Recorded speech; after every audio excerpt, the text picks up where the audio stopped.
Ang ganda ng kulay ng kalangitan, guys. Blue siya, oh. Diba? Napaka-aliwalas. Doon banda medyo dark siya, oh. Doon is blue. Ang ganda lang pagmasdan. At ang ating nature, ayan, greenish.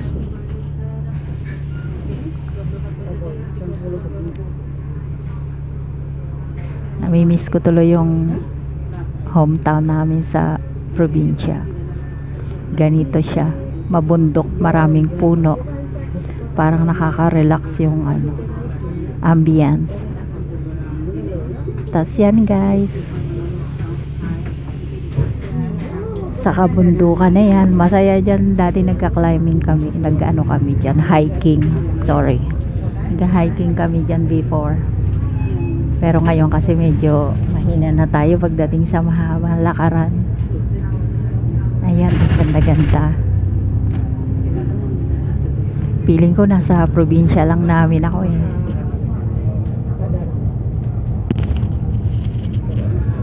Ayan, diba? Papasyal-pasyal naman tayo eh. Sabi nga nila, wag kang magmukmok at pag puro trabaho, gumala din pag may time.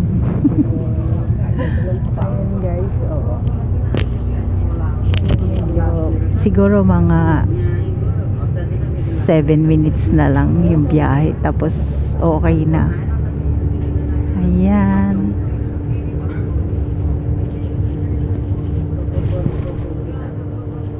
Nandito tayo sa medyo likod ng konti, kaya hindi natin makuha yung ganda ng view doon sa unahan. Isama ko na lang kayo sa travel ko, guys, kasi nag-iisa lang naman po ako. Ang ganda kasi ng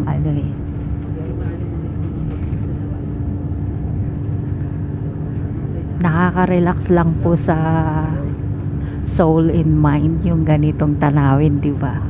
Yung ganda ng nature, nakakaakit yung ganda niya.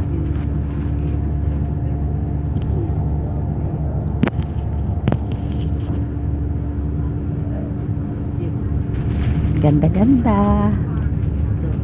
Kumusta po kayong lahat, guys?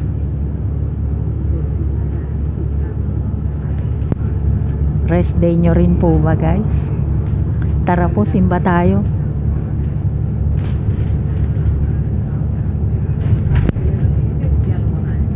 Ayan, ganda-ganda ng view dito, guys. So, nature lover po kasi tayo, guys, kaya mahilig ako sa mga ganitong view. Before po is talagang nag-hiking ako, kaya lang ngayon parang hirap na yung katawan ko na maglakad ng sobrang kalayo. Dati dinadayo pa namin dito eh. Ngayon wala na.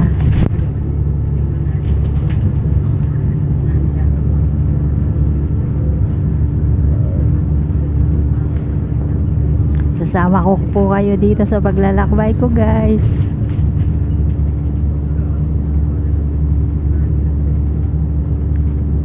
Maraming pong salamat sa inyong panonood.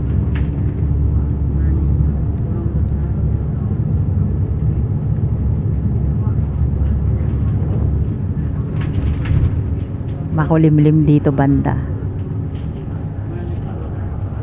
Tingnan nyo, guys.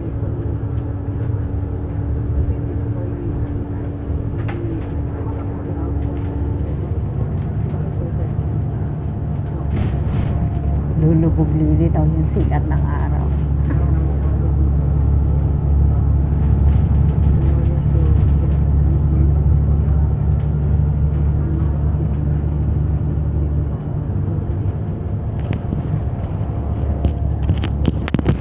Maraming salamat po sa panonood, guys. Hanggang dito na lang po.